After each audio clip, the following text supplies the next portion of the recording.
And now, All the Dirt, gardening tips and advice, sponsored by Farm Credit and the Turf and Gardening Store.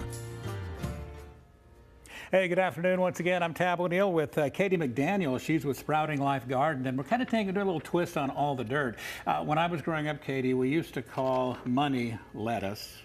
You are turning your lettuce into money. Trying, yeah. What we want to talk about is how you've actually been able to take a small family plot in the backyard, a little garden, and actually make this an extra kind of a side gig, making a little extra money. So let's start first. How did you get started in gardening? So I'm an RN. I was an RN for 10 years, got interested in preventative healthcare and decided I wanted to grow my own food without chemicals. So I got every book I could find and just researched and trial and error, a lot of trial and error. Well, I know you sent us some pictures of your garden area. It's not that big. No. You really don't need a lot of space to grow a lot of food if you're creative about it. So how did you make the transition from growing food for the family to actually expanding and offering some products we'll talk about in a few minutes and foods to the community? Yeah, so my foremost, most important thing is growing for my family, preserving, but we had some extra. So I decided I've been making these calendula infused skin products for a little while, and we grow the calendula, dry them, infuse them into oil, which is a great, it's been used for centuries for skin. So I started making these skin products with grass-fed tallow balm and calendula salve. I pitched them to some local stores. They liked it, and they've been selling it. Any extra, I'll post on our Facebook page, or I have a lot of word of mouth, that gets around. Etsy as well, I believe. Yes, Etsy. We're working on a website, so that should be done the next month or so. So when you're talking about reading a lot of books and a lot of information, that's what this show, of course, All the Dirt is all about, is pulling information from the community. What are some of the things that you learned? What was maybe the most important lesson you learned about gardening? So that you don't need a big space to grow a lot of food. If you're creative about it, I grow up, anything I can grow up. I used to just plant tomatoes like 18 inches apart, in between weeds would grow.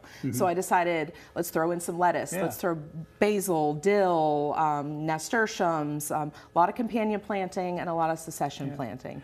Now we see a lot of plans, Foursquare and all this kind of stuff. Do you follow a plan, or is it just Katie's plan? I consider myself an artist, so I don't really follow a strict plan, it just depends on when things come out of the garden. Like I just pulled my collards for the summer because they get a little bitter, and planted some squash I did 3 or 4 weeks ago. So, I just don't leave a lot of empty space. Now, one of the things, in fact, I got this, I think, from your Facebook page. Did you not post a video recently about getting bugs and things like that? I did, yes. Because I know that's a problem. When I grew some squash in a recent year, I mean, I fed the bugs. Right. So I think the key is starting with good, healthy plants. I sell plants. I did a big plant sale this spring.